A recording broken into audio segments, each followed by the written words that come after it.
प्रिय भक्तों, आज हम आपको लक्ष्मी नारायण का बहुत ही ज़्यादा चमत्कारी व शक्तिशाली मंत्र बताने वाले हैं, जिसका अगर आप नित्य नियम से 108 बार जाप या श्रवण कर लेते हैं तो आप धन धान्य से भरपूर हो जाएंगे। प्रिय भक्तों, श्री लक्ष्मी नारायण धन, वैभव और सफलता के प्रतीक है। वित्तीय समृद्धि और भौतिक सफलता प्राप्त करने के लिए यह मंत्र बहुत ही चमत्कारी सिद्ध हुआ है। इस मंत्र का श्रवण आपको नियमित करना है। इसके प्रभाव से आपकी सभी समस्याएं दूर हो जाएगी। यह मंत्र भौतिक व अलौकिक सुख संपदा के आवाहन का बहुत ही प्रमुख स्रोत माना गया है। तो आइए भगवान लक्ष्मी नारायण जी के इस महामंत्र का श्रवण कर लेते हैं। बस आपको करना यह है कि अपने घर या दुकान जहाँ भी आप काम करते हैं, अपने काम को करते हुए इस मंत्र का नित्य नियम से 108 बार श्रवण करना है और इसी से आपके सभी कार्य बनते चले जाएंगे। प्रिय भक्तों, अगर आपको हमारा ये प्रयास अच्छा लगे, वीडियो अच्छा लगे तो वीडियो को लाइक और चैनल को सब्सक्राइब करना ना भूलें। चलिए इस महाशक्तिशाली महामंत्र का श्रवण प्रारंभ करते हैं। ओम ह्रीं ह्रीं श्री लक्ष्मी वासुदेवाय नमः। ओम ह्रीं ह्रीं श्री लक्ष्मी वासुदेवाय नमः। ओम ह्रीं ह्रीं श्री लक्ष्मी वासुदेवाय नमः। ओम ह्रीं ह्रीं श्री लक्ष्मी वासुदेवाय नमः। ओम ह्रीं ह्रीं श्री लक्ष्मी वासुदेवाय नमः। ओम ह्रीं ह्रीं श्री लक्ष्मी वासुदेवाय नमः। ओम ह्रीं ह्रीं श्री लक्ष्मी वासुदेवाय नमः। ओम ह्रीं ह्रीं श्री लक्ष्मी वासुदेवाय नमः। ओम ह्रीं ह्रीं श्री लक्ष्मी वासुदेवाय नमः। ओम ह्रीं ह्रीं श्री लक्ष्मी वासुदेवाय नमः। ओम ह्रीं ह्रीं श्री लक्ष्मी वासुदेवाय नमः। ओम ह्रीं ह्रीं श्री लक्ष्मी वासुदेवाय नमः। ओम ह्रीं ह्रीं श्री लक्ष्मी वासुदेवाय नमः। ओम ह्रीं ह्रीं श्री लक्ष्मी वासुदेवाय नमः। ओम ह्रीं ह्रीं श्री लक्ष्मी वासुदेवाय नमः। ओम ह्रीं ह्रीं श्री लक्ष्मी वासुदेवाय नमः। ओम ह्रीं ह्रीं श्री लक्ष्मी वासुदेवाय नमः। ओम ह्रीं ह्रीं श्री लक्ष्मी वासुदेवाय नमः। ओम ह्रीं ह्रीं श्री लक्ष्मी वासुदेवाय नमः। ओम ह्रीं ह्रीं श्री लक्ष्मी वासुदेवाय नमः। ओम ह्रीं ह्रीं श्री लक्ष्मी वासुदेवाय नमः। ओम ह्रीं ह्रीं श्री लक्ष्मी वासुदेवाय नमः। ओम ह्रीं ह्रीं श्री लक्ष्मी वासुदेवाय नमः। ओम ह्रीं ह्रीं श्री लक्ष्मी वासुदेवाय नमः।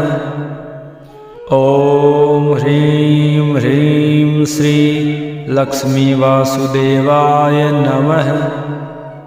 ओम ह्रीं ह्रीं श्री लक्ष्मी वासुदेवाय नमः। ओम ह्रीं ह्रीं श्री लक्ष्मी वासुदेवाय नमः। ओम ह्रीं ह्रीं श्री लक्ष्मी वासुदेवाय नमः। ॐ ह्रीं ह्रीं श्री लक्ष्मी वासुदेवाय नमः। ॐ ह्रीं ह्रीं श्री लक्ष्मी वासुदेवाय नमः। ॐ ह्रीं ह्रीं श्री लक्ष्मी वासुदेवाय नमः। ॐ ह्रीं ह्रीं श्री लक्ष्मी वासुदेवाय नमः। ॐ ह्रीं ह्रीं श्री लक्ष्मी वासुदेवाय नमः। ॐ ह्रीं ह्रीं श्री लक्ष्मी वासुदेवाय नमः। ॐ ह्रीं ह्रीं श्री लक्ष्मी वासुदेवाय नमः। ॐ ह्रीं ह्रीं श्री लक्ष्मी वासुदेवाय नमः। ॐ ह्रीं ह्रीं श्री लक्ष्मी वासुदेवाय नमः। ॐ ह्रीं ह्रीं श्री लक्ष्मी वासुदेवाय नमः। ॐ ह्रीं ह्रीं श्री लक्ष्मी वासुदेवाय नमः। ॐ ह्रीं ह्रीं श्री लक्ष्मी वासुदेवाय नमः। ॐ ह्रीं ह्रीं श्री लक्ष्मी वासुदेवाय नमः। ॐ ह्रीं ह्रीं श्री लक्ष्मी वासुदेवाय नमः। ॐ ह्रीं ह्रीं श्री लक्ष्मी वासुदेवाय नमः। ॐ ह्रीं ह्रीं श्री लक्ष्मी वासुदेवाय नमः। ॐ ह्रीं ह्रीं श्री लक्ष्मी वासुदेवाय नमः। ॐ ह्रीं ह्रीं श्री लक्ष्मी वासुदेवाय नमः। ॐ ह्रीं ह्रीं श्री लक्ष्मी वासुदेवाय नमः। ॐ ह्रीं ह्रीं श्री लक्ष्मी वासुदेवाय नमः। ॐ ह्रीं ह्रीं श्री लक्ष्मी वासुदेवाय नमः। ॐ ह्रीं ह्रीं श्री लक्ष्मी वासुदेवाय नमः। ॐ ह्रीं ह्रीं श्री लक्ष्मी वासुदेवाय नमः। ॐ ह्रीं ह्रीं श्री लक्ष्मी वासुदेवाय नमः। ॐ ह्रीं ह्रीं श्री लक्ष्मी वासुदेवाय नमः। ॐ ह्रीं ह्रीं श्री लक्ष्मी वासुदेवाय नमः। ॐ ह्रीं ह्रीं श्री लक्ष्मी वासुदेवाय नमः। ॐ ह्रीं ह्रीं श्री लक्ष्मी वासुदेवाय नमः। ॐ ह्रीं ह्रीं श्री लक्ष्मी वासुदेवाय नमः। ॐ ह्रीं ह्रीं श्री लक्ष्मी वासुदेवाय नमः। ॐ ह्रीं ह्रीं श्री लक्ष्मी वासुदेवाय नमः। ॐ ह्रीं ह्रीं श्री लक्ष्मी वासुदेवाय नमः। ॐ ह्रीं ह्रीं श्री लक्ष्मी वासुदेवाय नमः। ॐ ह्रीं ह्रीं श्री लक्ष्मी वासुदेवाय नमः। ॐ ह्रीं ह्रीं श्री लक्ष्मी वासुदेवाय नमः। ॐ ह्रीं ह्रीं श्री लक्ष्मी वासुदेवाय नमः। ॐ ह्रीं ह्रीं श्री लक्ष्मी वासुदेवाय नमः। ॐ ह्रीं ह्रीं श्री लक्ष्मी वासुदेवाय नमः। ॐ ह्रीं ह्रीं श्री लक्ष्मी वासुदेवाय नमः। ॐ ह्रीं ह्रीं श्री लक्ष्मी वासुदेवाय नमः। ॐ ह्रीं ह्रीं श्री लक्ष्मी वासुदेवाय नमः। ॐ ह्रीं ह्रीं श्री लक्ष्मी वासुदेवाय नमः। ॐ ह्रीं ह्रीं श्री लक्ष्मी वासुदेवाय नमः। ॐ ह्रीं ह्रीं श्री लक्ष्मी वासुदेवाय नमः। ॐ ह्रीं ह्रीं श्री लक्ष्मी वासुदेवाय नमः। ॐ ह्रीं ह्रीं श्री लक्ष्मी वासुदेवाय नमः। ॐ ह्रीं ह्रीं श्री लक्ष्मी वासुदेवाय नमः। ॐ ह्रीं ह्रीं श्री लक्ष्मी वासुदेवाय नमः। ॐ ह्रीं ह्रीं श्री लक्ष्मी वासुदेवाय नमः। ॐ ह्रीं ह्रीं श्री लक्ष्मी वासुदेवाय नमः। ॐ ह्रीं ह्रीं श्री लक्ष्मी वासुदेवाय नमः। ॐ ह्रीं ह्रीं श्री लक्ष्मी वासुदेवाय नमः। ॐ ह्रीं ह्रीं श्री लक्ष्मी वासुदेवाय नमः। ॐ ह्रीं ह्रीं श्री लक्ष्मी वासुदेवाय नमः। ॐ ह्रीं ह्रीं श्री लक्ष्मी वासुदेवाय नमः। ॐ ह्रीं ह्रीं श्री लक्ष्मी वासुदेवाय नमः। ॐ ह्रीं ह्रीं श्री लक्ष्मी वासुदेवाय नमः। ॐ ह्रीं ह्रीं श्री लक्ष्मी वासुदेवाय नमः। ॐ ह्रीं ह्रीं श्री लक्ष्मी वासुदेवाय नमः। ॐ ह्रीं ह्रीं श्री लक्ष्मी वासुदेवाय नमः। ॐ ह्रीं ह्रीं श्री लक्ष्मी वासुदेवाय नमः।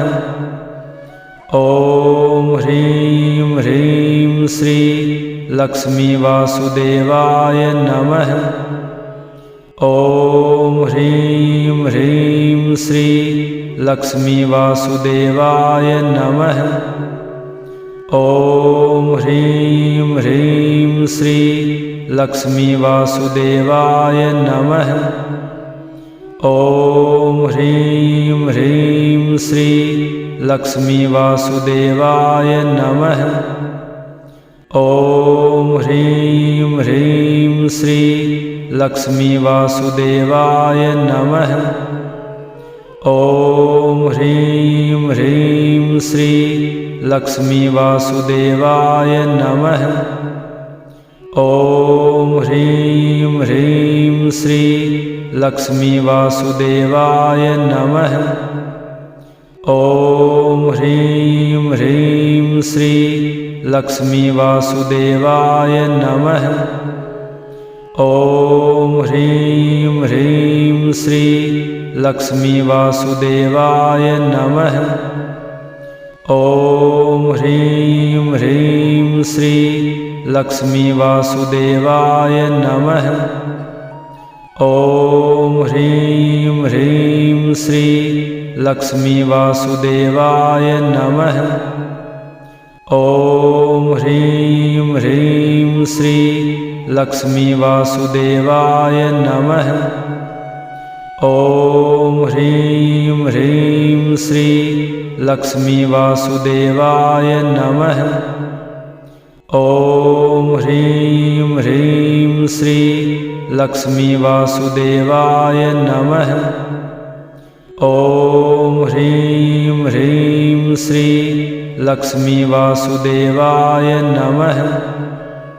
ॐ ह्रीं ह्रीं श्री लक्ष्मी वासुदेवाय नमः।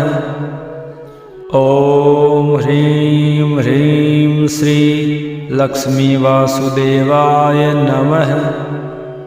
ॐ ह्रीं ह्रीं श्री लक्ष्मी वासुदेवाय नमः। ॐ ह्रीं ह्रीं श्री लक्ष्मी वासुदेवाय नमः। ॐ ह्रीं ह्रीं श्री लक्ष्मी वासुदेवाय नमः। ॐ ह्रीं ह्रीं श्री लक्ष्मी वासुदेवाय नमः। ॐ ह्रीं ह्रीं श्री लक्ष्मी वासुदेवाय नमः।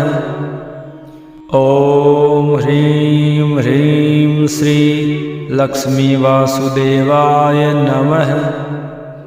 ॐ ह्रीं ह्रीं श्री लक्ष्मी वासुदेवाय नमः। ॐ ह्रीं ह्रीं श्री लक्ष्मी वासुदेवाय नमः। ॐ ह्रीं ह्रीं श्री लक्ष्मी वासुदेवाय नमः। ॐ ह्रीं ह्रीं श्री लक्ष्मी वासुदेवाय नमः। ॐ ह्रीं ह्रीं श्री लक्ष्मी वासुदेवाय नमः। ॐ ह्रीं ह्रीं श्री लक्ष्मी वासुदेवाय नमः। ॐ ह्रीं ह्रीं श्री लक्ष्मी वासुदेवाय नमः। ॐ ह्रीं ह्रीं श्री लक्ष्मी वासुदेवाय नमः। ॐ ह्रीं ह्रीं श्री लक्ष्मी वासुदेवाय नमः। ॐ ह्रीं ह्रीं श्री लक्ष्मी वासुदेवाय नमः। ॐ ह्रीं ह्रीं श्री लक्ष्मी वासुदेवाय नमः। ॐ ह्रीं ह्रीं श्री लक्ष्मी वासुदेवाय नमः। ॐ ह्रीं ह्रीं श्री लक्ष्मी वासुदेवाय नमः। ॐ ह्रीं ह्रीं श्री लक्ष्मी वासुदेवाय नमः। ॐ ह्रीं ह्रीं श्री लक्ष्मी वासुदेवाय नमः। ॐ ह्रीं ह्रीं श्री लक्ष्मी वासुदेवाय नमः। ॐ ह्रीं ह्रीं श्री लक्ष्मी वासुदेवाय नमः। ॐ ह्रीं ह्रीं श्री लक्ष्मी वासुदेवाय नमः। ॐ ह्रीं ह्रीं श्री लक्ष्मी वासुदेवाय नमः। ॐ ह्रीं ह्रीं श्री लक्ष्मी वासुदेवाय नमः। ॐ ह्रीं ह्रीं श्री लक्ष्मी वासुदेवाय नमः। ॐ ह्रीं ह्रीं श्री लक्ष्मी वासुदेवाय नमः। ॐ ह्रीं ह्रीं श्री लक्ष्मी वासुदेवाय नमः। ॐ ह्रीं ह्रीं श्री लक्ष्मी वासुदेवाय नमः। ॐ ह्रीं ह्रीं श्री लक्ष्मी वासुदेवाय नमः। ॐ ह्रीं ह्रीं श्री लक्ष्मी वासुदेवाय नमः। ॐ ह्रीं ह्रीं श्री लक्ष्मी वासुदेवाय नमः। ॐ ह्रीं ह्रीं श्री लक्ष्मी वासुदेवाय नमः। ॐ ह्रीं ह्रीं श्री लक्ष्मी वासुदेवाय नमः। ॐ ह्रीं ह्रीं श्री लक्ष्मी वासुदेवाय नमः। ॐ ह्रीं ह्रीं श्री लक्ष्मी वासुदेवाय नमः। ॐ ह्रीं ह्रीं श्री लक्ष्मी वासुदेवाय नमः। ॐ ह्रीं ह्रीं श्री लक्ष्मी वासुदेवाय नमः। ॐ ह्रीं ह्रीं श्री लक्ष्मी वासुदेवाय नमः। ॐ ह्रीं ह्रीं श्री लक्ष्मी वासुदेवाय नमः। ॐ ह्रीं ह्रीं श्री लक्ष्मी वासुदेवाय नमः। ॐ ह्रीं ह्रीं श्री लक्ष्मी वासुदेवाय नमः। ॐ ह्रीं ह्रीं श्री लक्ष्मी वासुदेवाय नमः। ॐ ह्रीं ह्रीं श्री लक्ष्मी वासुदेवाय नमः। ॐ ह्रीं ह्रीं श्री लक्ष्मी वासुदेवाय नमः। ॐ ह्रीं ह्रीं श्री लक्ष्मी वासुदेवाय नमः। ॐ ह्रीं ह्रीं श्री लक्ष्मी वासुदेवाय नमः।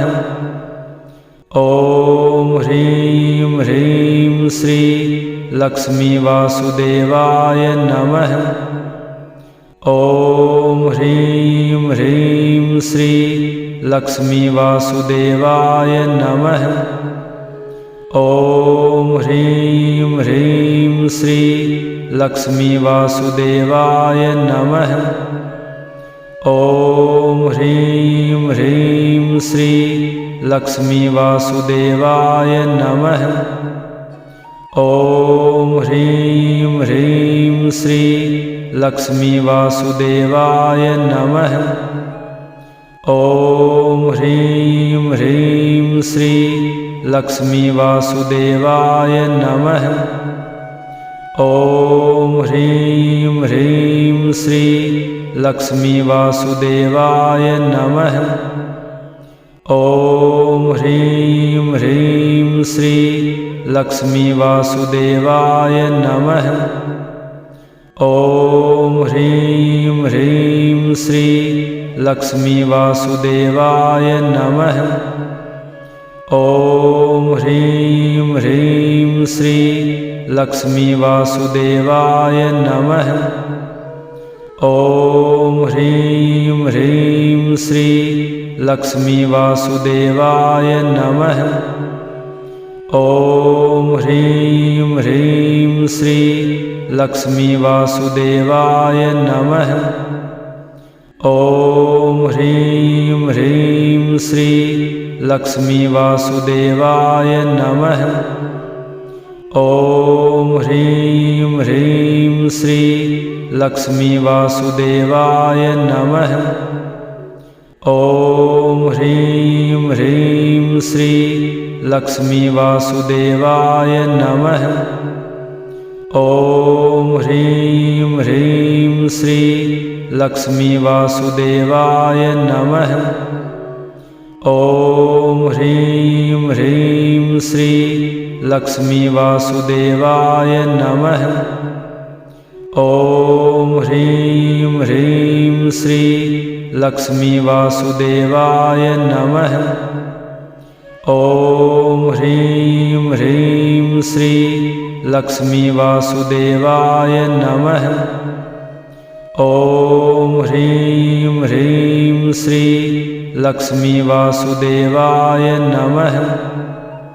ॐ ह्रीं ह्रीं श्री लक्ष्मी वासुदेवाय नमः। ॐ ह्रीं ह्रीं श्री लक्ष्मी वासुदेवाय नमः। ॐ ह्रीं ह्रीं श्री लक्ष्मी वासुदेवाय नमः। ॐ ह्रीं ह्रीं श्री लक्ष्मी वासुदेवाय नमः। ॐ ह्रीं ह्रीं श्री लक्ष्मी वासुदेवाय नमः। ॐ ह्रीं ह्रीं श्री लक्ष्मी वासुदेवाय नमः। ॐ ह्रीं ह्रीं श्री लक्ष्मी वासुदेवाय नमः। ॐ ह्रीं ह्रीं श्री लक्ष्मी वासुदेवाय नमः। ॐ ह्रीं ह्रीं श्री लक्ष्मी वासुदेवाय नमः।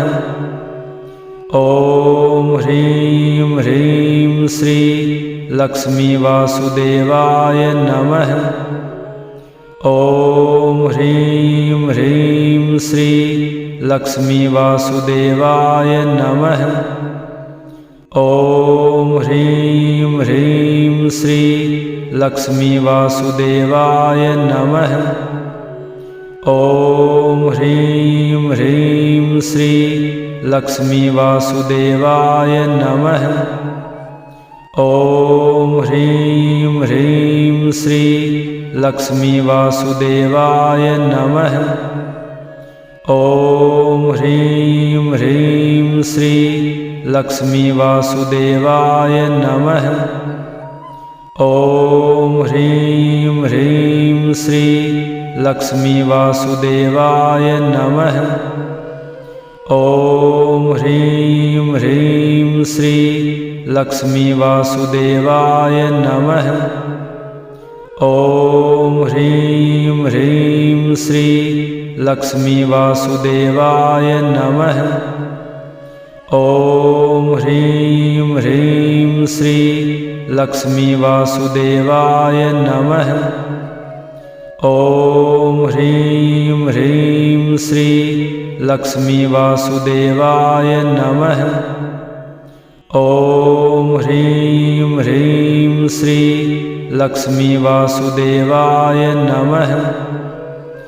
ॐ ह्रीं ह्रीं श्री लक्ष्मी वासुदेवाय नमः।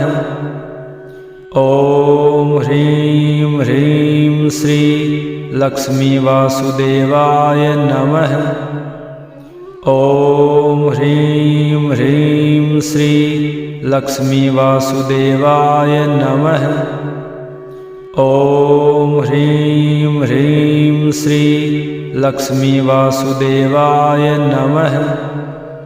ॐ ह्रीं ह्रीं श्री लक्ष्मी वासुदेवाय नमः। ॐ ह्रीं ह्रीं श्री लक्ष्मी वासुदेवाय नमः। ॐ ह्रीं ह्रीं श्री लक्ष्मी वासुदेवाय नमः। ॐ ह्रीं ह्रीं श्री लक्ष्मी वासुदेवाय नमः। ॐ ह्रीं ह्रीं श्री लक्ष्मी वासुदेवाय नमः। ॐ ह्रीं ह्रीं श्री लक्ष्मी वासुदेवाय नमः। ॐ ह्रीं ह्रीं श्री लक्ष्मी वासुदेवाय नमः। ॐ ह्रीं ह्रीं श्री लक्ष्मी वासुदेवाय नमः। ॐ ह्रीं ह्रीं श्री लक्ष्मी वासुदेवाय नमः। ॐ ह्रीं ह्रीं श्री लक्ष्मी वासुदेवाय नमः। ॐ ह्रीं ह्रीं श्री लक्ष्मी वासुदेवाय नमः। ॐ ह्रीं ह्रीं श्री लक्ष्मी वासुदेवाय नमः।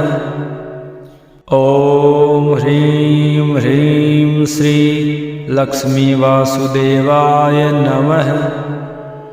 ॐ ह्रीं ह्रीं श्री लक्ष्मी वासुदेवाय नमः। ॐ ह्रीं ह्रीं श्री लक्ष्मी वासुदेवाय नमः। ॐ ह्रीं ह्रीं श्री लक्ष्मी वासुदेवाय नमः। ॐ ह्रीं ह्रीं श्री लक्ष्मी वासुदेवाय नमः। ॐ ह्रीं ह्रीं श्री लक्ष्मी वासुदेवाय नमः।